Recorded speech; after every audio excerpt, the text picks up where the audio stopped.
Good evening, everyone. The Arab group just finished its meeting with the Secretary General to discuss the situation in Gaza and to look on ways and means to stop the war on Gaza, reach a ceasefire, and achieve the other two goals, which is allowing humanitarian access into Gaza and eventually ending any form of mass displacement of the population.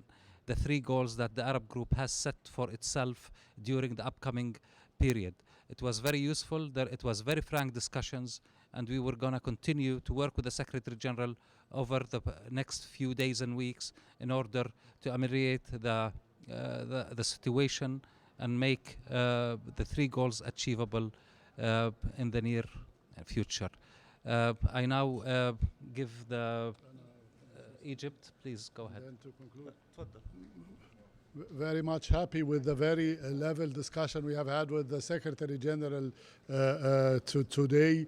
We have debated all the recent developments, including the catastrophic news that the Israelis were calling for 1.1 million to be forcibly displaced inside Gaza Strip within 24 hours. We have agreed with the Secretary General that this is very alarming and this is a violation of international humanitarian law and the commitments of the occupying powers. We have debated and discussed with the Secretary General as well how to work to have secure protection zones in the Gaza Strip to avail protection for the civilians in Gaza Strip.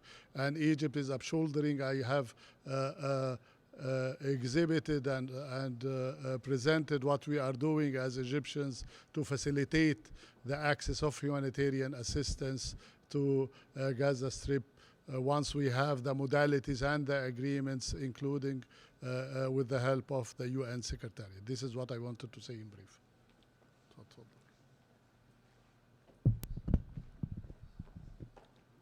First of all, let me thank the media who have been with us since the morning and in the afternoon and in the evening. The unity of the Arab group here at the UN after the meeting of the ministers in Cairo, it's producing its effect in people paying attention to us, including the Secretary General of the United Nations, who agreed to meet with us on such a short notice with all of the Arab ambassadors together, which was a very powerful sign to him, because he always tells us, if you are united as Arabs, you always can influence many things, including with regard to the Palestine question. As my colleagues from Jordan and Egypt have said, that we conveyed to him in crystal clear terms the three objectives that we are trying to accomplish as soon as possible in the next few days, in a short period of time. Ceasefire and stopping the aggression against our people, to have humanitarian assistance to reach our people, the 2.3 million in the Gaza Strip as soon as possible. And for the SG, he has a huge presence of UN agencies on the ground, including in the Gaza Strip itself, and he has a responsibility to look after that huge presence of all of these agencies and 500,000 of children, of Palestinian children who attend, UNRWA schools, and they look after more than 1 million plus Palestine refugees in the Gaza Strip. It is also his responsibility, and we made it clear that for us to do our work and for him to do even more, all of us, we need to do more in order to stop this carnage against our people and to begin the humanitarian assistance and to stop the transfer, the forcible transfer. We agreed also with the SG when he said, you have to also keep your eye on the occupied West Bank and East Jerusalem. The extreme settlers, they want to make fundamental changes in the West Bank, and we agree, and that's why in a span of 6 days, we have close to 50 martyrs that have been killed by the settlers and the occupying forces. And of course, the most important place for all of us, Jerusalem and Al-Aqsa, Al-Haram al-Sharif, is under threat.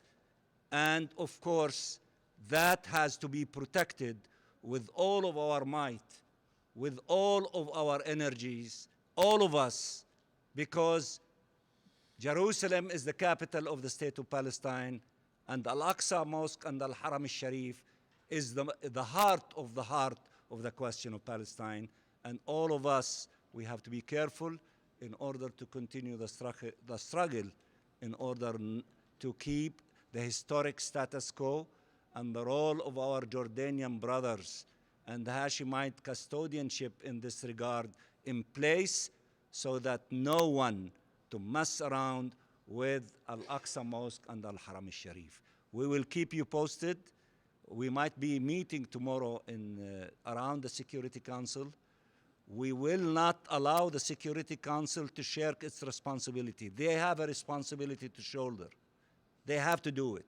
They are responsible for the maintenance of international peace and security. This is war. This is aggression. This is an attack against 2 million plus Palestinians in the Gaza Strip. So it is the business of the Security Council. And we have to find ways to force the Security Council to shoulder its responsibility. As we told the Secretary General, you are the custodian of the moral power of the United Nations and the international community. So while we appreciate what you're doing, we expect you to do more, because this noble cause and defending international law and international humanitarian law, and not to continue harming the millions of civilians in the Gaza Strip, is in the heart of your responsibility. So you have to do more, as we have to do more, in order to save the Palestinian people, to stay safe and to get out of this nightmare in the Gaza Strip as quickly as possible. Thank you very much, and good night. Can I ask, what sort of response would you like from the Security Council? What was your thoughts on the Russian draft, if you've already seen it? What more?